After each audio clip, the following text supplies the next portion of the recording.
नमस्कार सभी साथियों को स्वागत करता हूं सभी का इस यूट्यूब चैनल पर जिसका नाम है स्टडी विद पीएन लोधा। साथियों, हिंदी शिक्षण के 30 बहुत ही महत्वपूर्ण प्रश्नों को लेकर आया हूं।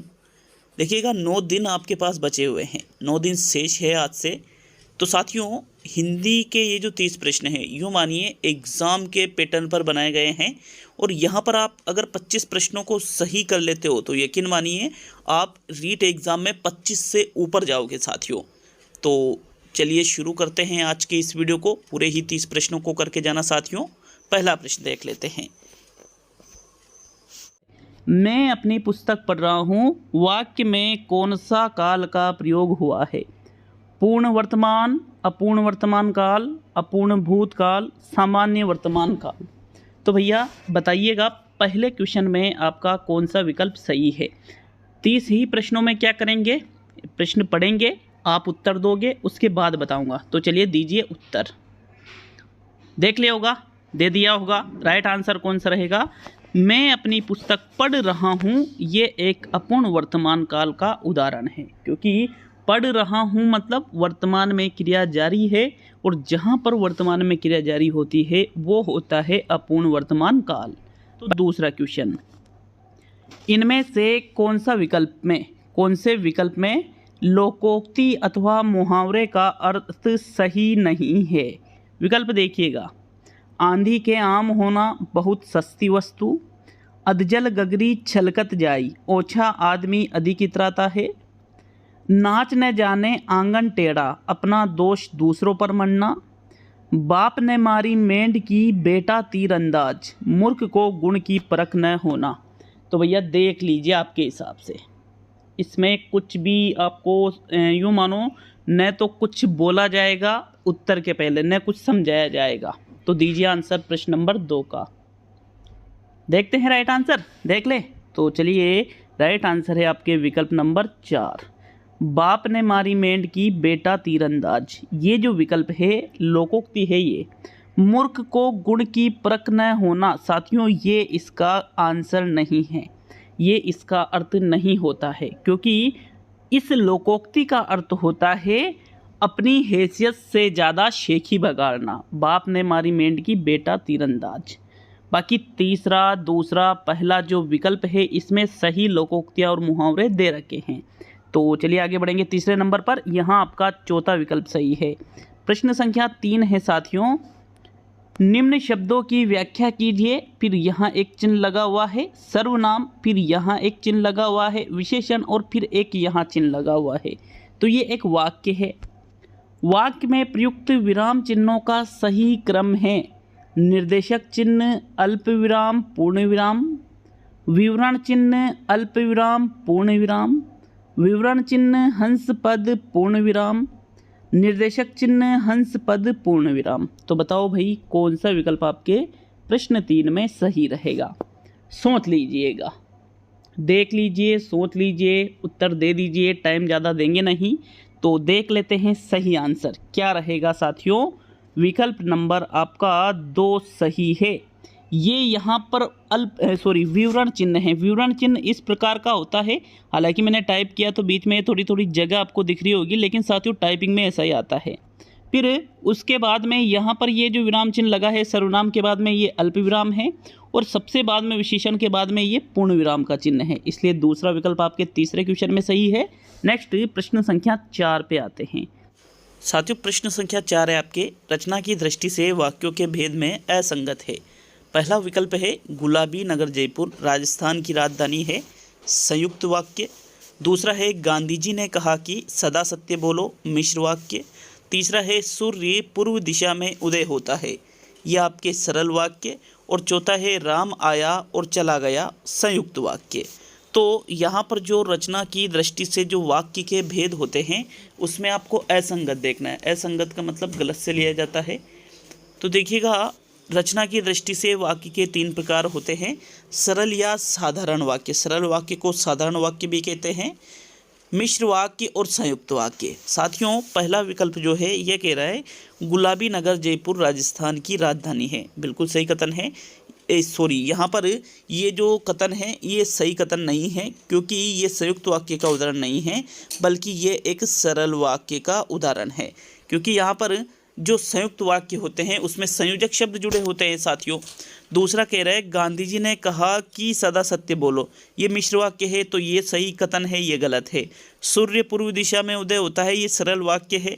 राम आया और चला गया, तो ये भी एक संयुक्त वाक्य है। और वाक्य यहाँ पर संयोजक शब्द है और दोनों ही वाक्य अलग अलग है साथियों, ठीक है। तो बात की जा रही है यहाँ पर जो पहले विकल्प की, तो ये असंगत है, अतः आपके प्रश्न नंबर 4 में प्रथम विकल्प सही रहेगा। नेक्स्ट प्रश्न संख्या 5 की ओर बढ़ते हैं। निम्न में से किस विकल्प में संज्ञा उपवाक्य है? जहाँ वर्षा जाएगी वहाँ ज्योत्सना भी जाएगी। महेंद्र चतुर है और कर्मेंद्र मूर्ख है। यदि वह समय पर जाता तो गाड़ी मिल जाती। अध्यापक ने कहा कि शोर मत करो। तो कौन सा सही विकल्प रहेगा? कौन से विकल्प को आप इसमें सही करोगे? बताइएगा राइट आंसर। देखिए राइट आंसर इसका साथियों, तो जो राइट आंसर है वो रहेगा विकल्प नंबर 4। अध्यापक ने कहा कि शोर मत करो, ये एक संज्ञा आश्रित मिश्र वाक्य का उदाहरण है। मिश्र वाक्य के 3 भेद होते हैं, संज्ञा आश्रित, विशेषण आश्रित, क्रिया विशेषण आश्रित। तो यहाँ चौथा विकल्प आपके सही है प्रश्न 5 में। नेक्स्ट प्रश्न नंबर 6 को देखेंगे साथियों।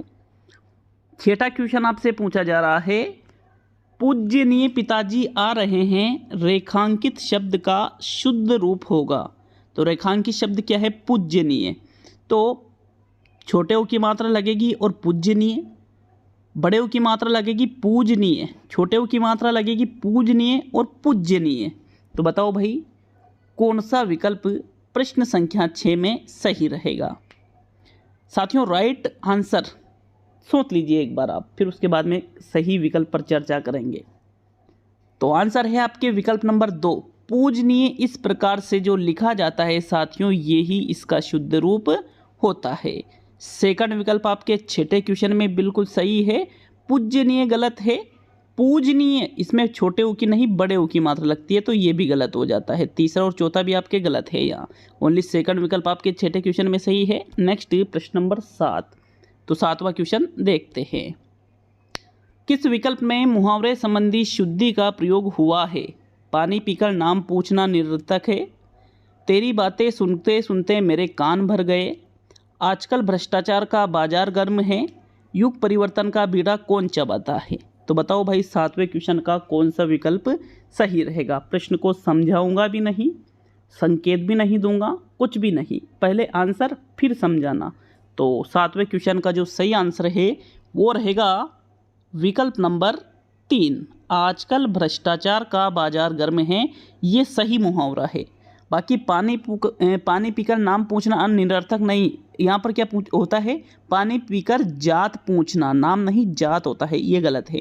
तेरी बातें सुनते सुनते मेरे कान भर गए, कान भर गए नहीं, कान पक गए होते हैं। युग परिवर्तन का बीड़ा कौन चबाता है? तो चबाता है नहीं, उठाता है साथियों, इसलिए ये भी गलत हो जाता है। ओनली थर्ड विकल्प 7वें क्वेश्चन में सही है। नेक्स्ट प्रश्न नंबर 8 पे आते हैं। तो 8वां क्वेश्चन समास की दृष्टि से असंगत है, ठीक है। देशवासी, देश में वासी, रणभेरी, रण की भेरी, खरा कोटा, खरा और खोटा, कर्मनिरत, कर्म में निरत। तो बताओ भाई 8वें प्रश्न में आपके कौन सा विकल्प सही है? देख लीजिए अच्छी तरह से प्रश्न को और अच्छी तरह से देख करके इसका अच्छे से सही विकल्प का चुनाव करो साथियों। थोड़ा टाइम दे देता हूँ 5-10 सेकंड का, ताकि गलत क्वेश्चन ना हो। राइट आंसर रहेगा समास की दृष्टि से इनमें से क्या असंगत है? देशवासी। देश में वासी नहीं होता है, देश के वासी होता है साथियों, ये गलत विकल्प है। यहाँ पर देश में नहीं देश के आता है। रण की भेरी सही है, खरा और खोटा सही है, कर्म में निरत ही होता है। तो विकल्प नंबर 1 आपका यहाँ असंगत है, विकल्प 1 आपका राइट आंसर है 8वें क्वेश्चन में। नेक्स्ट प्रश्न संख्या 9 पे आते हैं। तो 9वां क्वेश्चन आपके कौन से विकल्प में सही सही संधि नहीं हो रही है? यावत प्लस जीवन, यावत जीवन, पयः प्लस पान, पयोपान, षट प्लस यंत्र, षड्यंत्र, नीह प्लस अवलंब, निर्वलंब। तो बताओ भाई कौन सा विकल्प आपका यहाँ इस क्वेश्चन में सही रहेगा? साथियों राइट आंसर कौन सा है आपके? विकल्प नंबर 2, पयः प्लस पान, पयोपान नहीं होता है। पयोपान एक अशुद्ध शब्द माना जाता है। पयः पान ही शुद्ध माना जाता है साथियों, पयोपान गलत होता है, इसलिए ये आपका आंसर है। यावत प्लस जीवन व्यंजन संधि यावत जीवन ही बनेगा। षट प्लस यंत्र षड्यंत्र व्यंजन संधि। निह प्लस अवलंब निर्वलंब विसर्ग संधि। तो ये तीनों तो शुद्ध है, लेकिन पयः पान यहाँ गलत है, इसलिए 9वें प्रश्न में दूसरा विकल्प सही है। नेक्स्ट प्रश्न संख्या 10 को देखेंगे। तो 10वां क्वेश्चन आपसे क्या पूछ रहा है, ये देखिएगा प्रश्न नंबर 10 को। 10वां क्वेश्चन में आपसे पूछा जा रहा है लिंग की दृष्टि से असंगत है दुख, कौशल, सांझ और प्रकाश। तो देखो भाई 10वें क्वेश्चन में आपका जो सही आंसर है, लिंग की दृष्टि से कौन सा असंगत आपको लग रहा है। राइट आंसर है आपके विकल्प नंबर 3, सांझ शब्द यहाँ पर स्त्रीलिंग है, दुख, कौशल, प्रकाश यहाँ पुल्लिंग शब्द है। तो थर्ड विकल्प आपके प्रश्न 10 में सही है। नेक्स्ट प्रश्न नंबर 11 को देखेंगे। तो चलिए 11वें क्वेश्चन की ओर बढ़ते हैं। आपके प्रश्न संख्या 11 है, इनमें से शुद्ध शब्द नहीं है 12वीं, 43, कॉलेज और वॉलीबॉल। तो साथियों देख लीजिए अच्छी तरह से प्रश्न नंबर 11 को और फिर सही आंसर का चुनाव कीजिएगा। एक एक प्रश्न आरबीएससी की किताब में से उठा के लाया हूँ।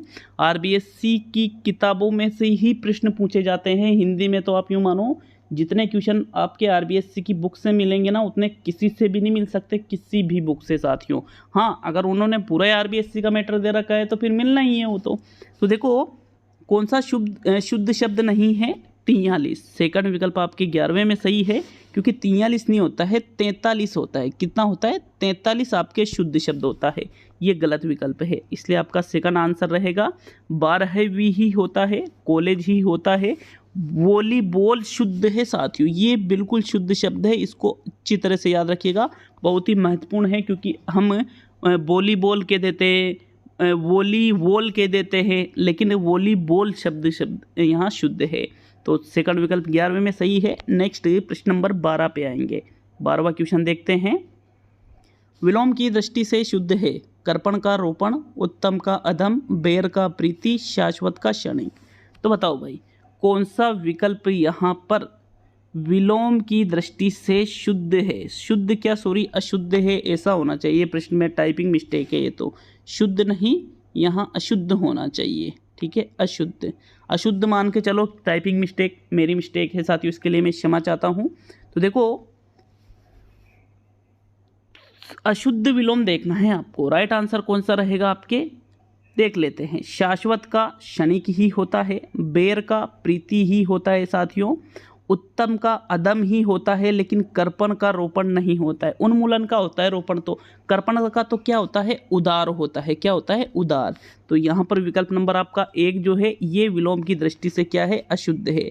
मैं वापस कह रहा हूँ कि यहाँ टाइपिंग मिस्टेक हुई थी, इसके लिए मैं आपसे क्षमा चाहता हूँ। तो चलिए प्रथम विकल्प 12वें क्वेश्चन में सही है। नेक्स्ट आगे बढ़ेंगे प्रश्न संख्या 13 पर। शुद्ध की बात करें तो दूसरा, तीसरा, चौथा तीनों ही यहाँ पर शुद्ध है, प्रथम अशुद्ध है। तो चलिए 13वें क्वेश्चन को देख लेते हैं। इनमें से कौन सा आकाश का पर्याय नहीं है, व्योम, शून्य, अनंत और नभचर। तो बताओ भाई 13वें क्वेश्चन में कौन सा विकल्प सही रहेगा। बहुत ही इंपॉर्टेंट पर्यायवाची है आकाश और कमल के। ज़्यादातर क्वेश्चन आरबीएससी इन्हीं में से पूछती है साथियों। तो देखो आकाश का कमल, रात्रि, इनमें से ज़्यादा प्रश्न आते हैं आपके, नदी इत्यादि। देखो राइट आंसर है आपके व्योम आकाश का पर्याय है, शून्य आकाश का पर्याय है, अनंत आकाश का पर्याय है, लेकिन नभचर है साथियों पक्षी का पर्याय, न कि आकाश का। तो फोर्थ विकल्प आपके 13वें प्रश्न में सही है। नेक्स्ट प्रश्न नंबर 14 को देखेंगे। आपके 14वां क्वेश्चन ये देखिए। उपसर्ग व प्रत्यय युक्त शब्द नहीं है, अशोभनीय, अपठनीय, नासमझी, चालाकी। देख लीजिए, टाइम लेना है इस प्रश्न में, जल्दबाजी नहीं करनी है, टाइम लेना है और टाइम लेकर के सही उत्तर देना है। ये क्वेश्चन गलत नहीं होना चाहिए आपके। तो बताओ भाई 14वें प्रश्न में आपके कौन सा विकल्प सही रहेगा। तो 5-7 सेकंड का, 5-10 सेकंड का आपको टाइम दे देता हूँ, सोच लीजिए।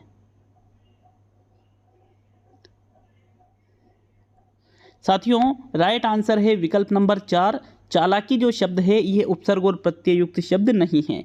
बाकी अशोभनीय की बात करें तो अ प्लस शोभ प्लस नीय, तो यहाँ पर उपसर्ग भी है प्रत्यय भी है, अ प्लस पठ प्लस नीय, इसमें भी उपसर्ग भी है प्रत्यय भी है। फिर है ना समझी, ना प्लस समझ प्लस ई, तो इसमें भी उपसर्ग भी है, प्रत्यय भी है। लेकिन जो चौथा विकल्प है चालाकी वाला, तो चालाक प्लस ई, तो भाई चालाकी इसमें उपसर्ग कहाँ है? नहीं, उपसर्ग नहीं है, इसलिए चौथा विकल्प आपका इस क्वेश्चन का आंसर रहेगा। ठीक है, नेक्स्ट प्रश्न नंबर 15 पे आते हैं। तो चलिए 15वें क्वेश्चन को देखते हैं। प्रश्न संख्या 15 आपसे क्या पूछ रहा है? किस विकल्प में, क्या पूछ रहा है? किस विकल्प में एकाधिक प्रत्यय का प्रयोग नहीं हुआ है? अभिमानी, बनावटी, बचपना और चटकीलापन। तो बताओ भाई, एकाधिक प्रत्यय का प्रयोग किस विकल्प में नहीं हुआ है? बहुत ही ज़्यादा महत्वपूर्ण प्रश्न है, ऐसे प्रश्न ही आएंगे। मैंने क्या कहा था, एग्जाम के लेवल का पेपर रहेगा, यही लेवल रहने वाला है आपका, यही। ठीक है, ईमानदारी से 25 कर रहे हो तो गारंटी है 25 से कम नहीं होंगे। साथियों, राइट आंसर कौन सा रहेगा आपका इसमें? तो चलिए साथियों, राइट आंसर है प्रश्न संख्या 15 में प्रथम विकल्प। अभिमानी शब्द में एक से अधिक प्रत्यय का प्रयोग नहीं हुआ है, क्योंकि अभिमानी शब्द का निर्माण अभि प्लस मान प्लस ई से हुआ है। तो भाई मान प्लस ई, तो अभी तो उपसर्ग है, मान मूल शब्द है और ई इसमें प्रत्यय है, मतलब अभिमानी में सिर्फ एक ही प्रत्यय है, एक से अधिक प्रत्यय नहीं है, इसलिए प्रथम विकल्प सही है। बाकी बनावटी शब्द की बात करें तो बन प्लस आवट प्लस ई, इसमें दो प्रत्यय हो गए, एक तो आवट प्रत्यय हो गया और एक ई प्रत्यय हो गया, तो इसमें एक अधिक प्रत्यय है। फिर बचपना की बात करें तो बच प्लस पन प्लस आ बराबर बचपना, तो पन और आ दो प्रत्यय यहाँ पर हो गए साथियों। फिर चटकीलापन की बात, तो साथियों चटकीलापन की बात करें तो चटकीलापन में मूल शब्द है चटक प्लस ईला, इसमें प्रत्यय लगा हुआ है, प्लस पन प्रत्यय लगा हुआ है, जिससे शब्द क्या बनता है? चटकीलापन। तो इसमें भी एकाधिक प्रत्यय लगे हुए हैं, मतलब चौथा विकल्प, तीसरा विकल्प, दूसरा विकल्प, तीनों में एकाधिक प्रत्यय है, लेकिन अभिमानी में सिर्फ एक ही प्रत्यय है, एक से अधिक नहीं है, इसलिए प्रथम विकल्प आपके प्रश्न 15 में सही है। नेक्स्ट प्रश्न संख्या 16 पे आएंगे। तो 16वां क्वेश्चन देखते हैं। इनमें से कौन सा शब्द सदैव बहुवचन में प्रयुक्त नहीं होता है? हस्ताक्षर, सोना, दर्शन और प्राण। तो साथियों मैंने आपको कई बार बता रखा है, लेकिन आप नहीं बताऊंगा, एक बार आप बताओगे फिर मैं बताऊंगा। राइट आंसर 16वें में क्या रहेगा? सोना। सोना शब्द सदैव एक वचन में प्रयुक्त होता है, जबकि हस्ताक्षर, दर्शन और प्राण ये शब्द सदैव बहुवचन में प्रयुक्त होते हैं। प्राण, दर्शन और हस्ताक्षर तीनों ही। तो विकल्प नंबर आपका 2 सही है प्रश्न नंबर 16 में, क्योंकि यही पूछ रहा था आपसे। तो चलिए आगे बढ़ेंगे प्रश्न नंबर 17 पर। 17वां क्वेश्चन देखते हैं, ये देखिएगा।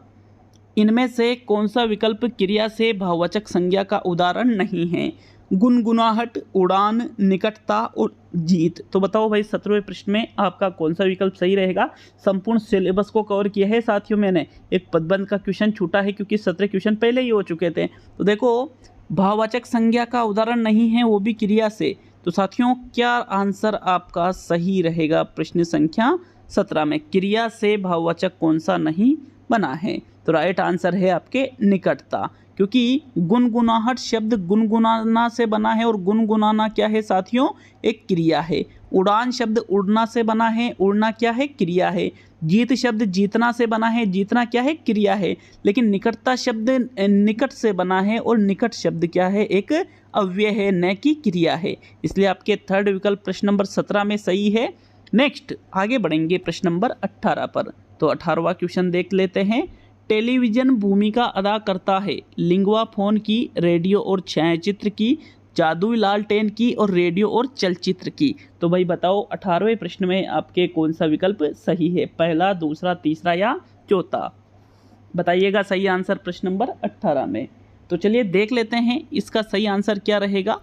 विकल्प नंबर आपका तो सही रहेगा, क्योंकि टेलीविज़न एक दृश्य श्रव्य सामग्री है जिसमें दिखाई भी देता है और सुनाई भी देता है। तो रेडियो की भूमिका मतलब श्रव्य, छायाचित्र की भूमिका मतलब दृश्य। छायाचित्र का मतलब फोटो से लिया जाता है साथियों, कोई भी चीज़ की जो इमेज होती है ना, फोटो क्लिक करते हैं वो वाली। तो छायाचित्र मतलब फोटो, और रेडियो मतलब दृश्य, तो दिखाई भी देता है सुनाई भी देता है, इसलिए सेकंड विकल्प सही है। चौथा क्यों गलत है? क्योंकि रेडियो तो ठीक है, लेकिन चलचित्र, तो भाई टेलीविजन भी तो चलचित्र ही है, इसलिए यहाँ चौथा न होकर दूसरा विकल्प सही रहेगा 18वें में। नेक्स्ट प्रश्न नंबर 19 को देख लेते हैं। प्रिंट मीडिया में सम्मिलित नहीं किया जाता है? समाचार पत्र, पत्रिकाएं, पाठ्य पुस्तक और विद्यालय पत्रिकाएं। तो भाई प्रिंट मीडिया के अंतर्गत पाठ्य पुस्तक के अलावा अन्य चीज़ें होती है, अतः पाठ्य पुस्तक को प्रिंट मीडिया में सम्मिलित नहीं किया जाता है। समाचार पत्र, पत्रिकाएं, विद्यालय पत्रिकाएं, मतलब जो पाठ्य पुस्तक तो किसका भाग होती है? पाठ्यक्रम का। तो जो चीज़ पाठ्यक्रम में है उसको हम प्रिंट मीडिया में नहीं रखेंगे। चौथा विकल्प आपके 19वें क्वेश्चन में, तीसरा है ना, यहाँ टाइपिंग मिस्टेक है। तो तीसरा विकल्प पाठ्य पुस्तक वाला आपका यहाँ पर सही आंसर है। कौन सा? थर्ड विकल्प सही है साथियों। नेक्स्ट प्रश्न नंबर 20 को देखते हैं। तो चलिए 20वें क्वेश्चन की ओर। निम्न में से बच्चों में भाषा संबंधी त्रुटियां नहीं हैं। पाठ्य वस्तु को ग्रहण करने में शब्द उच्चारण संबंधी, वर्तनी संबंधी और वाक्य संरचना संबंधी। तो भाई बच्चे इनमें से किसमें त्रुटियां नहीं करते हैं? प्रश्न संख्या 20 में सही विकल्प का आपको चुनाव करना है। तो कौन सा मत आपका रहेगा? कौन से विकल्प पर जाओगे साथियों आप? पहला, दूसरा, तीसरा या चौथा? तो यहाँ जो राइट आंसर है वो रहेगा विकल्प नंबर 1।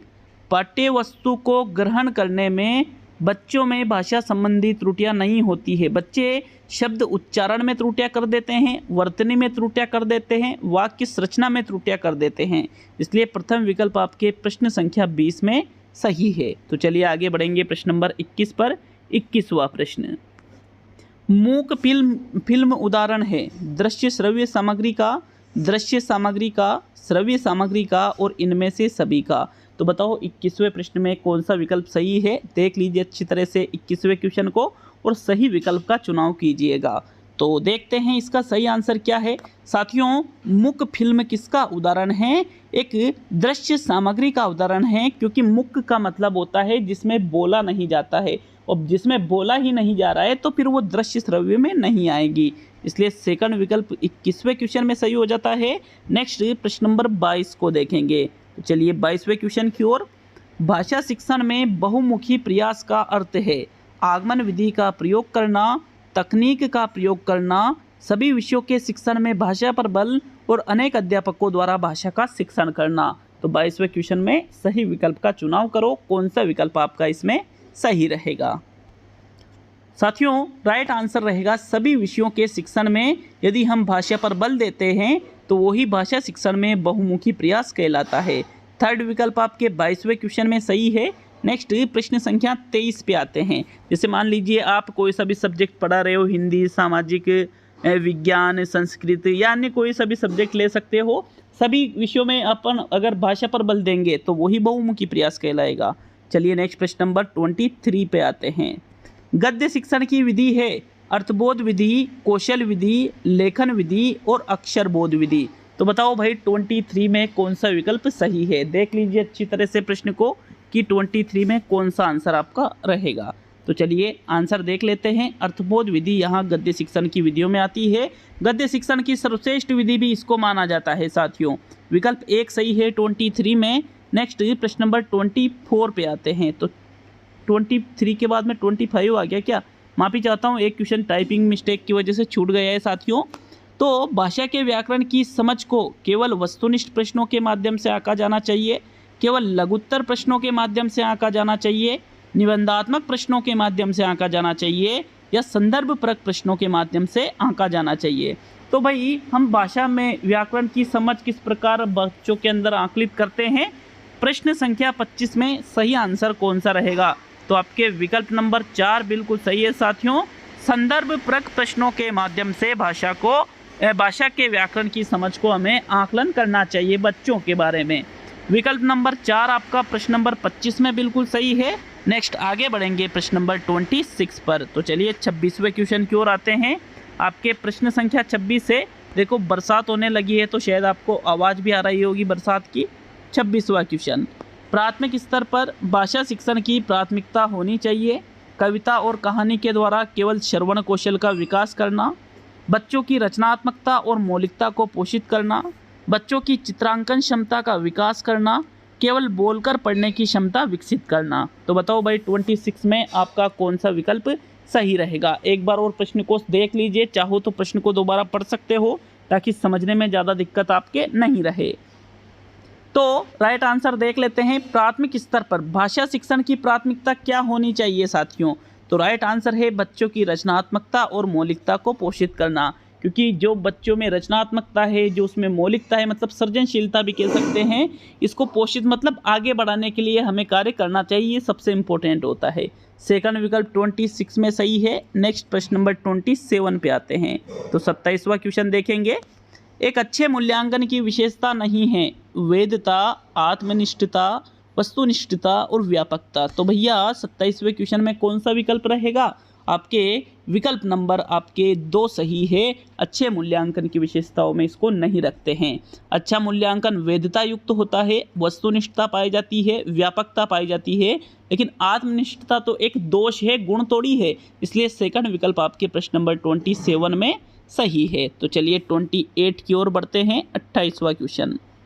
एक से अधिक भाषाओं का प्रयोग किसी भी एक भाषा की निपुणता में बाधक है, कक्षाई जटिलता को बढ़ाता है, शिक्षकों के लिए गहन समस्या है, संज्ञानात्मक विकास में सहायक है। तो 28 में राइट आंसर बताइएगा, कौन सा विकल्प आपका सही रहेगा। देख लीजिए अच्छी तरह से प्रश्न को, राइट आंसर इसका चुन लेते हैं साथियों।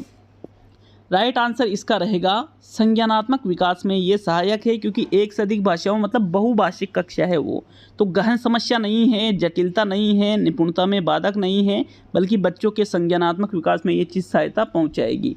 चौथा विकल्प 28 में सही है। नेक्स्ट प्रश्न नंबर 29, सेकंड लास्ट क्वेश्चन है। वीडियो अच्छा लगे तो एक लाइक जरूर कीजिएगा। लास्ट में कहता हूँ अगर अच्छा लगता है तो लाइक कर दिया करो यार। कमेंट करके जाइए 30 में से कितने क्वेश्चन आपने सही किए हैं, और जिस प्रश्न पे डाउट हो तो उसके लिए भी आप कमेंट जरूर करिएगा। पद्य पाठ का सर्वाधिक महत्वपूर्ण सोपान है प्रस्तावना, आदर्शवाचन, भाव विश्लेषण और कोई नहीं। तो भैया पद्य पाठ की बात की जा रही है। पद्य पाठ का सर्वाधिक महत्वपूर्ण सोपान भाव विश्लेषण को भाई जो भावात्मक उद्देश्य है, मतलब भाव है, रस है, ये चीज़ें पद्य में आती है। थर्ड विकल्प 29वें में सही है। तो चलिए देख लेते हैं अंतिम और 30वां क्वेश्चन। इसके बाद जो सेकंड वीडियो आ रहा है, मतलब सेकंड टेस्ट आ रहा है साइकोलॉजी का, तो उसको भी जरूर देखिएगा। वाचन की कौन सी विधि संकोची छात्रों के लिए उपयोगी है? समवेत वाचन, वैयक्तिक वाचन, मौन वाचन और आदर्श वाचन। तो बताओ 30वें में कौन सा विकल्प आपका सही है? बता दें आंसर राइट कौन सा रहेगा? समवेत वाचन रहेगा साथियों। क्यों?